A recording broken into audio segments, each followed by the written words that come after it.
Greetings. This video will examine the use of a reed switch to an Arduino to make bipolar commutation.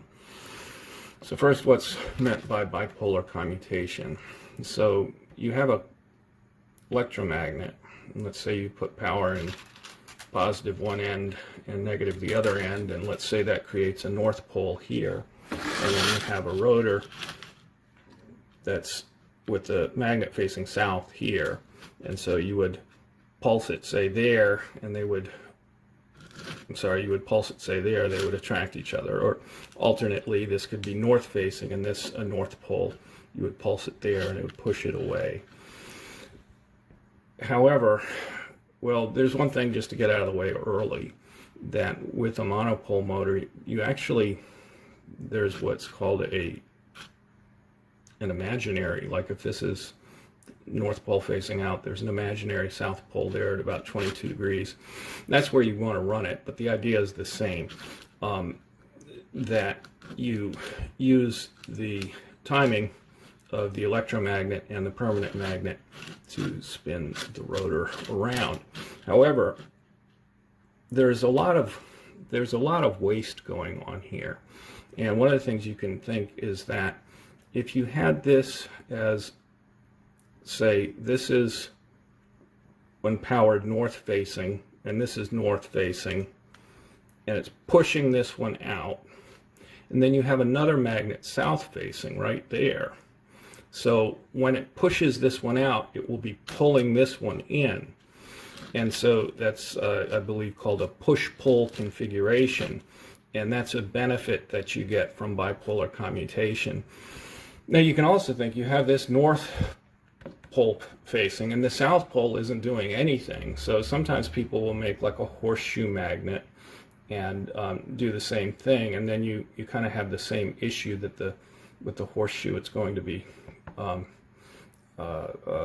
different, that this is north, that would be south. Or lastly, you could figure out if you could do the timing, get the timing to work, you could have this going from north, spinning a rotor here, and then you could have a second rotor right here that would be spinning the opposite direction. But let's not worry about any of that, except to note that there is some waste going on there.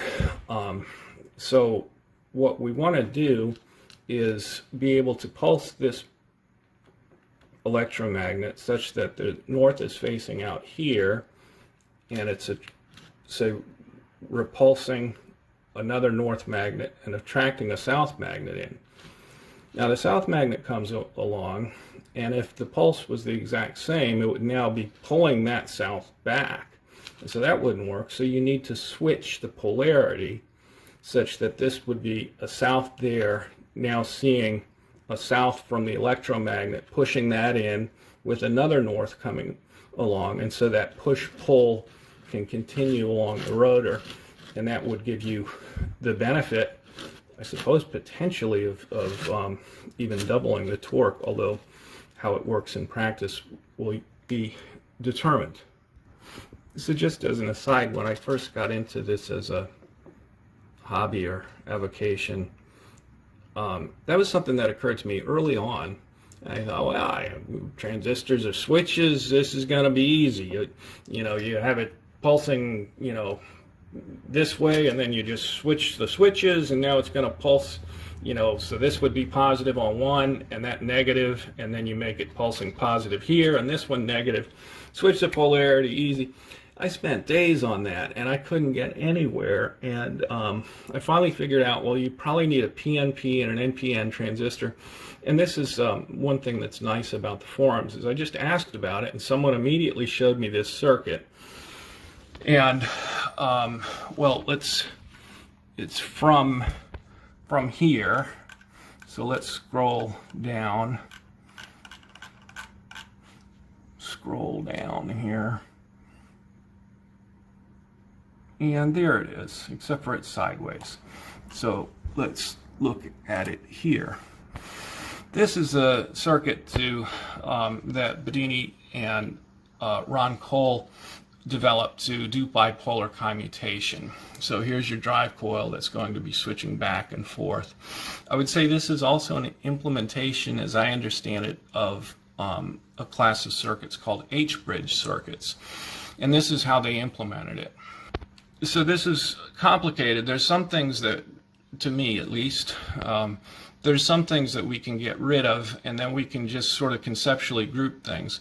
All of this is about capturing energy out. So we can ignore this part, and ignore that part. And so we're left with this rectangle. Over here we have one Hall effect sensor, and over here we have a second Hall effect sensor. And what does a Hall effect sensor do for you?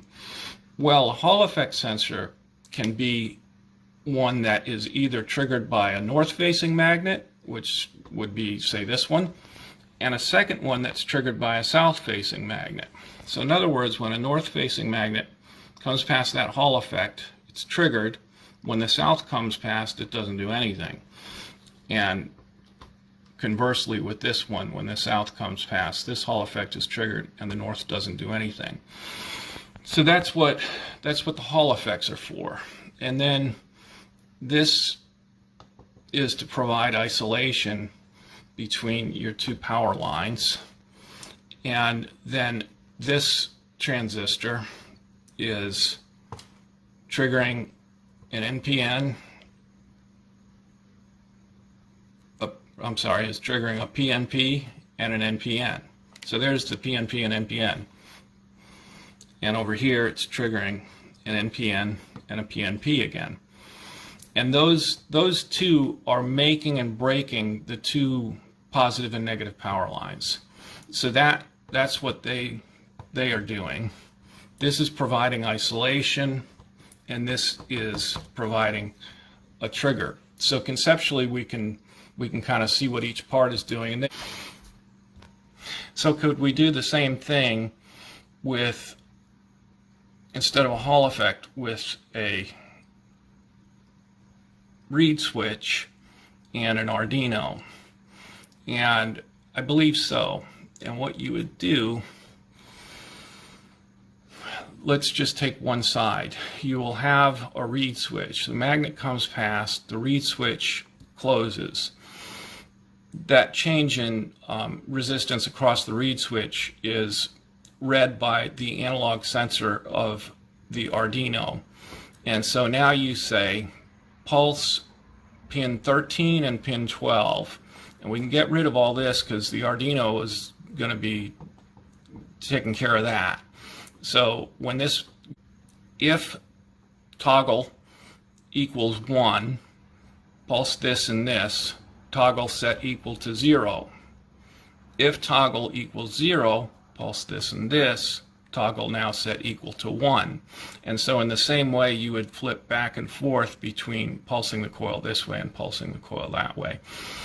And so you would have one reed switch and 4 transistors. And so that's what I'm going to work on now, and when I get it running I'll demonstrate that. Okay, so now we're starting to build the bipolar commutation circuit with the reed switch and the Arduino. And so here is the reed switch, and if you happen to watch the video on Arduino, reed switch to Arduino, this is familiar. And so you have the reed switch and you have a voltage divider. The only change I made is I changed these from 1k ohm to 100 ohms of resistance, thinking maybe that'll be a little bit faster. Now the only things you have to watch out for here are, one, the reed switches are rather fragile, and if you crack that glass then the reed switch is gone. So I just ordered 10 more reeds because I'm down to maybe 3 left, and so you have to watch out for that. The other thing you have to watch out for is if you reverse, this is going to 5 volts, this is going to ground. If those are reversed, then the values here go between 1024 and 512. If they're as they are now, they're going between 512 and 0. And that's what you want for the code I built. you know, if you used other code, then that would be fine. But you just want to be aware of that, because otherwise it might not work or might run backwards. So let's just look at this, and we'll compile. And again, this is just the example from off of the web, and we'll look at the serial monitor. Okay, so it's at 508, and now I'll bring the magnet in, and it's at 0. Take the magnet away, 508, 0. So everything's right. Now we'll use that instead to light an LED. So we compile this one. The only difference is we're going to say if the sensor value less than 100, then turn on the LED, and if it's greater than 100, turn off the LED. So let's compile it and bring the magnet in, take the magnet away. Good. This is working so far. Finally, this had sharp, pointy teeth. And I'm just saying that, you know, for me, for someone that knew what they were doing, I'm sure it would have been nothing at all. But this thing kicked my ass all over the place for days. I couldn't believe how difficult this was. And again, it's, you know, setting up the Arduino to do bipolar commutation. So this is what didn't work. And, you know, I mean, I talk a lot of smack, but I don't know what I'm doing. I mean, I think I got like a C+ in Pascal in college. It bored the heck out of me. I mean, this semicolon or a colon, whatever. But if I have something that I want to do, then it becomes a little more interesting.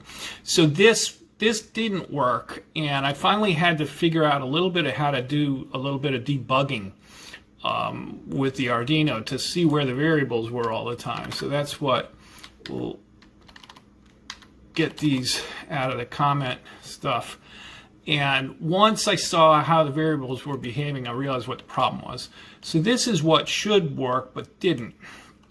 And we can go through the logic here. We say if the sensor value is less than 100, and so that's when you bring the magnet close, it drops from 500 to 0. If the sensor value is less than 100 and our toggle switch equals 1, then we're going to put the LED pin high. Instead, if the sensor value is less than 100 and the toggle equals -1 instead of 1, then we're going to put pin 11 high instead of LED's pin 13. We're going to put pin 11 high. And then if the sensor value is greater than 200, we want to make sure, that's when the magnet's away, we want to make sure that both the LED and pin 11 are off. And if your toggle had been at 1, then you switch to -1. And if it had been at -1, then you switch it to 1. So in other words, here you're at 1, you turn this one on, and then it gets switched, you know, the opposite way, and then it comes through, and this one on. Didn't work. And I'll show you, and then we'll look at the, this may bore people to tears, but it took me so long, I'm going to show you. Let me show you what I ran into that was so maddening. So I've compiled that, and we already explained the logic behind it. So I'm going to bring the magnet close. You see the red one went on. Now it goes off. That's good. Now the green one should go on. Wait, the red one went on. Red one. Wait a minute. Now the green one's on. That's what you want. Oh, that was good. Went from red to green. Red, green, red, green, green, red, red. So that's not. So here we're going to now print the value for the sensor and the value for the toggle once every second. And I think I've compiled it, but Okay, and then that will print to the serial monitor.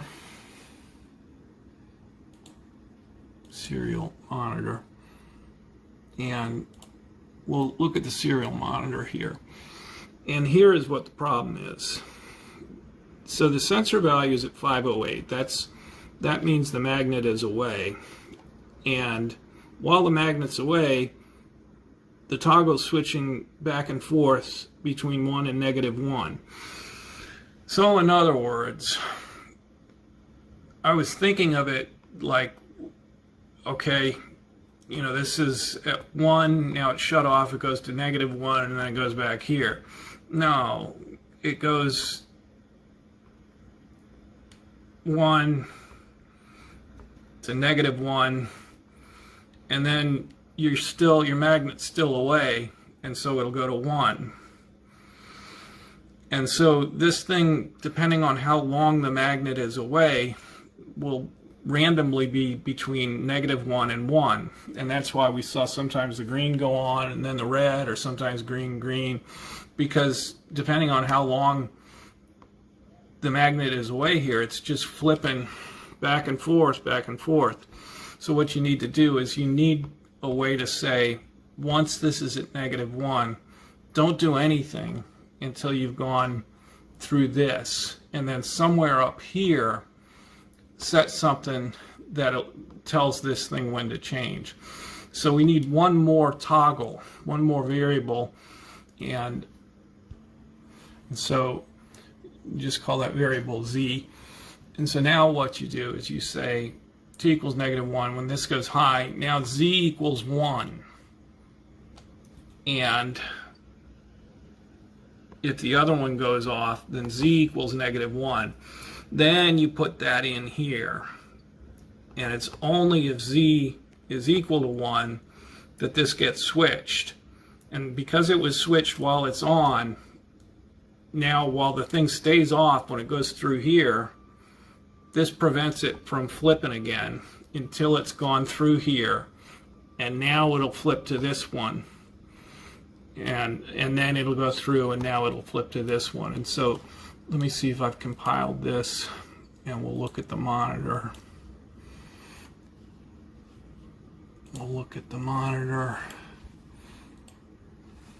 Okay, so here we see the magnet away, so 508 sensor value, toggle is equal to 1, and Z is equal to 0, just because it hasn't been set to anything, and so it defaults to 0. So now I'm going to bring the magnet into the read, and so now wait a minute, let me keep it there. Okay, so now the sensor is at 0, toggle at 1, Z at 1. And now you see the toggle went to -1, and it stays there. Now, and it's staying there the whole time. Now I'm going to bring the magnet in again. 0, away. Now the toggle's equal to 1.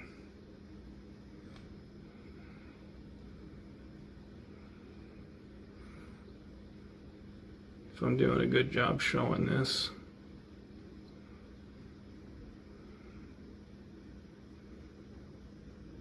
So now I'll show you how it, so close, now the red, now the green, now the red, keep it there, and the green.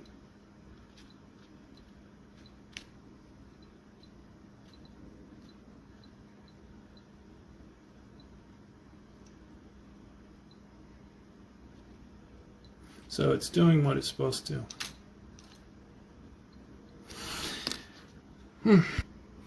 And one may reasonably hope that the worst is now behind us with this, because if instead of that LED switching on, you could have, say, a 2-channel solid-state relay, and it would make and break a line to the positive and negative going into a coil. When this one went, it would another 2-channel solid-state relay, make and break a line opposite, the positive and negative opposite. The solid-state relays are isolated, and so now that the coil would pulse the other way and pulse the other way, the same way that the lights are going. And I've done that with solid-state relays, so that should not be a problem. I'll probably set it up maybe with a PNP and an NPN, and a PNP and an NPN transistors. I may set up 2 versions of it, one solid-state relay and one transistors, but that's once you have that, then you have your bipolar commutator. So just real quick before I start on building the commutator. So the idea then is, here's a 6-pole monopole setup where they're all north facing out. And there is a curious thing I think I mentioned before that, you know, Bedini talks about. So here's like a magnetic polarity indicator, just a little magnet there. So when the blue's facing there, that means that this is north facing. So blue, and we go all the way around there. But here's what's kind of interesting. I'm going here, and you see it flip. And you know, it flips. It's not just a random thing. It flips, and I can even feel it a little bit. So that's when Bedini's talking about the imaginary South Pole. That's it. And then, okay, so slow and steady wins the race. Maybe. Or maybe you come in last, but at least you moved in the right direction. So here's where we are now. See, we're getting there. Now, a few comments before moving on. Those are your solid-state relays. Now, this looks more complicated than it needs to be because those are all 2-channel. You need 4 switches, and that's what we have, is 4 switches. But each of those relays could be 2 switches. The only problem is I've fried 1 channel on every one of those relays. That was from doing stuff with just pulsing coils on the desktop. And the other thing I would mention, you know, if anyone wants to have fun, is with the solid-state relays, most of them have snubbing diodes built in. These are AC37s from Comas, and they don't have snubbing diodes. There's a few others that don't have snubbing diodes, and then you also want to look for them to be low resistance, and then ideally, I mean, these go to 60 volts, ideally higher voltage. But if they don't have snubbing diodes, then if you don't remember to put the radiance somewhere, you're going to fry a channel. And I even fried some of the channels on the Arduino Uno, but that's neither here nor there. The other point before moving on is I was actually starting to build it with transistors, and as soon as I did, I remembered, and I already knew this, I just forgot it. You're going to need 6 transistors, just like John Bedini and Ron Cole had those 6 transistors. You're going to need 6 transistors. And to understand why, this is probably the best video for that. This fellow puts out some really good stuff using PNP bipolar transistors with an Arduino. And he's just talking about it here. You need to isolate the PNP with an NPN. So you're going to have an NPN, a PNP, an NPN, 3, and that'll, if you watch this video, you'll see what I'm talking about. So I'm probably going to build it also with transistors. But first, I just want to get it running, and if this works, I may not even bother.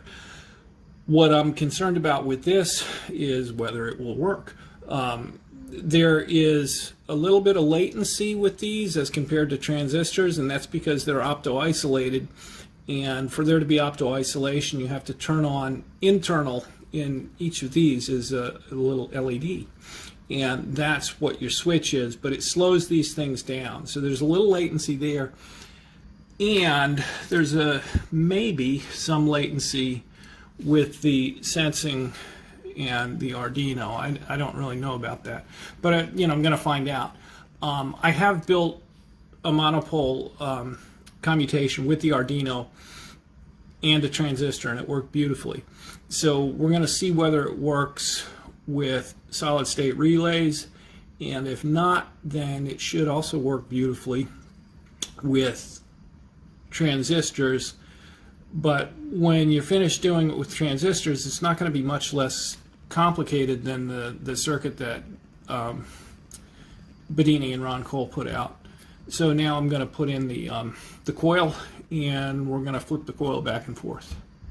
So I picked up this inexpensive as I could find Gauss meter, and let's see if I can start to put it to use. I can think of other things I'm going to try and do with it. So now I'll bring the magnet close, 2.7 north, away, 2.86 south. So I mean, I've got the Gauss meter taped to this coil, and the coil's going into there. Sorry, I should have started with this. So you got your 3.6 or 4 volt battery going into here, and the Arduino, as we've been talking about, triggers the things at the appropriate time, and you wonder, is it working? It's working. And let's do it a different way. So this is a little more my style. So that's a magnetic pole indicator. Sorry, this magnet's going to be tripping the thing, but here, so we'll bring it close. Red. It turned around. Blue. Blue. Red. Blue. Red. So it works. Now we got to find out whether it works. So what do I mean by that? I mean, you know, is this thing going to spin the rotor well? And so the last parts of this, as we start to spin the rotor, the first thing is we can leave all this the exact same, but just with the software create monopole commutation instead of bipolar commutation. And so, you know, we can just have it pulse the same way each time by getting rid of half of this. You know, why do I want to do that? Because over here, as we've been fiddling around with before, we've just got a reed switch going to a transistor, and we've been spinning this thing and looking how it does. So what we'll do is we'll take a coil like this. We'll put this at, say, 10 volts, and we'll spin it with the reed switch transistor and see what we get here. And, you know, maybe we get, I don't know, 800 RPMs just freewheeling. Then we'll come in using monopole commutation, this in this setup. And, you know, if it's like 750 RPMs, I can live with it. But, you know, if it's like 400 RPMs and the coil has to be, you know, like 20 degrees different, then, you know, that's a problem. And then we got a problem. And then I'd have to go back to actually building the transistor version. But, you know, it might be like 850 RPMs and the thing's in the exact same place. So that's, I'm hoping that it will be equivalent. Then, once we know that this is in the ballpark equivalent to if you were just going reed switch reed switch to a transistor, then we look at monopole versus bipolar and start adding coils. So now is where the fun starts. I mean, for me, seriously, this is where it gets good. Very last thing, and then we'll move on to start spinning some wheels. But now that we have this, we also want to capture the radiant when this thing is being pulsed. And since this thing's flipping back and forth, you can't have a single diode now. So what we're going to have to do is put a what's it called, a bridge rectifier. You know, that, I think, isn't that what it's called, bridge rectifier? Yeah. So 2 diodes one way, 2 diodes the other, and so that will go there.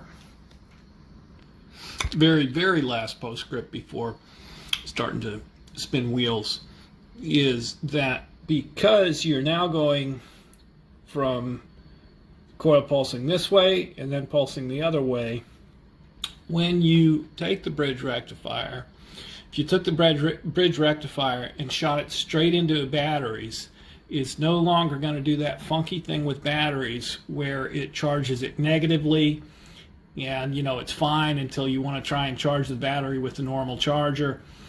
There's a lot that could be said on that. You know, I could do a whole video on that. But because that's such a profound finding that let me shut up. So because you're doing it this way with, you know, this is just like AC, like out of a wall thing. So you can take this, put it through a bridge rectifier, and shoot it straight back to batteries. You don't have to do a cap dump like there's all these circuits for cap dumps. So let me shut up. The next part will be starting to spin the rotor, different rotors. Thanks.